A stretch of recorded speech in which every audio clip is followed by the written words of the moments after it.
And while the Obamacare rollout continues in 2014, perhaps the Obama administration will finally decide the fate of the Keystone pipeline. And yesterday's North Dakota train derailment could provide fuel for both sides of this debate. Officials urged more than 2,000 North Dakota residents to flee possibly toxic fumes from a massive fire that appears to be the result of a train carrying crude oil hitting a grain car. This is the fourth major North American derailment in 6 months by trains transporting crude. So, are accidents like this making a case for the Keystone pipeline? Joining us is Manhattan Institute scholar Robert Bryce. Robert, do you think that this really makes the case, instead of transporting oil on rail lines for proponents of this pipeline to get it done, that this begins to make the case, these incidents, that the pipeline is needed to be built?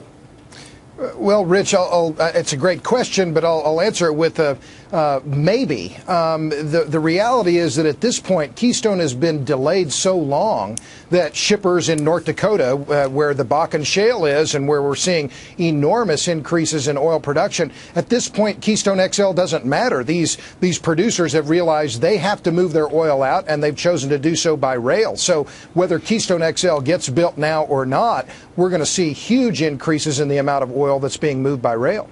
What if Keystone is built? Are proponents really overselling this? Have they overhyped the economic benefits of Keystone?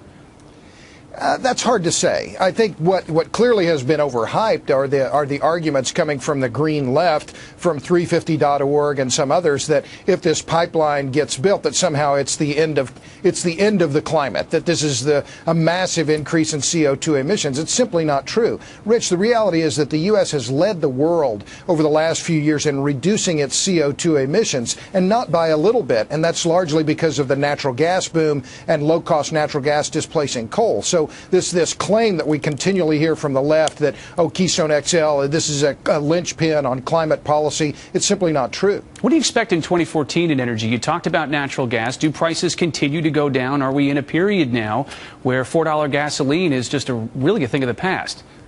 Well, it could be. I'm hesitant at any time to make any prediction on prices, but what we're seeing, Rich, is an unbelievable boom in oil production here in the United States. In 2013, this year, we're seeing a 1 million barrel a day increase in U.S. oil production. It's the biggest year-on-year increase since 1859. What we're seeing now is an excess of light sweet crude production in the U.S. that's driving down the price of crude oil in the United States. So it could be that in 2014, there is so much crude being produced in the U.S. that it will, in fact, drive down prices at the pump. Do you think the administration is actually going to allow the production in this country, the crude oil production, to be sold overseas? We saw the Energy Secretary say a couple of weeks ago that he'd be willing to work with the Commerce Department on perhaps issuing permits. If the administration did do that, what's the impact of it?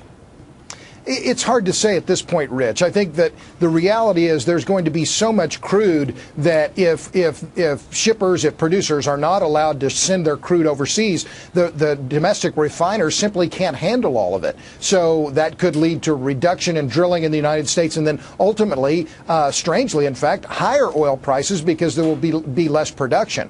But you asked about the other thing happening in 2014. We haven't talked about natural gas. I think that we're seeing clearly the beginning of a long boom in natural gas consumption in the United States, which is going to be very good for industry and also very good for consumers. Robert, thanks so much for joining us this evening, and a happy New Year to you.